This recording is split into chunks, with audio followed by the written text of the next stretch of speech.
they supposedly follow. Okay, you want to talk about crossing the aisle politically? That actually was our next topic anyway. Denise brought it up, but I want to talk about the Speaker of the House for a few minutes, Mike Johnson, and what happened over the weekend with this vote. We'll take a look at the vote on foreign aid and how it came down. It's interesting. I'm curious about what both of you think will happen next. But this passed. There's the yeas 316, the nays 94. It was the Democrats voting in favor, 165 Democrats, but a number of Republicans as well. So, Denise, you go first on this since you're the Republican, then Naveen will respond. There's some people are going to say, oh, you know what, Mike Johnson risked his job. He could be in big trouble here.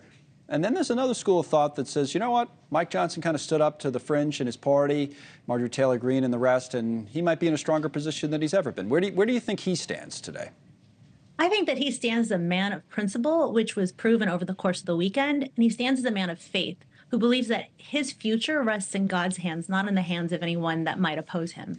And I think you really saw, when you're tested in that way, as a person of faith myself, your true character comes out. And he chose to go with principle over politics, which is really rare in Washington these days, which is why you're seeing people on all sides of the aisle who really believe in the same principles of let's stand for something, as opposed to just being pulled at the whim of whatever crazy fringe elements in our party, like Marjorie Taylor Greene and mine. You know, when you see people stand up, they really shine. They shine whether you agree with them or not. People love to follow leaders, and we're seeing too little of that in Washington. So I sincerely commend Speaker Johnson for being that person over the weekend. That might be the part, because we don't see it often, that we're surprised by it like we used to. Maybe we used to see it more in the past. I don't know. When you see progressive Democrats, Naveen, like Ro Khanna, for example, I'll put up the headline here from the Hill.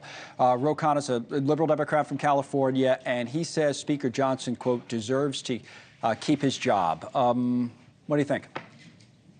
Listen, I think obviously the vote there is one that Marjorie Taylor Greene will decide whether we have to go through another motion to vacate, which is just ridiculous and dysfunctional at this point in terms of, you know, actually trying to govern and get things done. I have two things on this that I'd be concerned about. One is, I don't know what changed for Speaker Johnson, right? I mean, this was an issue. There wasn't new information. The war in Ukraine was a war of aggression against a Democratic ally.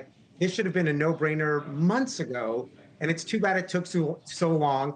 I do commend that he did take this action and worked in a bipartisan fashion. I hope it's not the exception, is my second thing. There are a lot of other problems facing this country. There's a bipartisan agreement on immigration to do something about our border. Mike Johnson could be a leader again for the country. Bring that bill to the floor and get something done for the American people. Look at you getting greedy, Naveen. You know, like we got one bipartisan agreement, now you want everything. You want everybody to get along on everything. Let's relax here, one at a time. No, I'm kidding. Thank you, Naveen and Denise. Good panel on all of that. Rez Oslin's going to join us in a moment.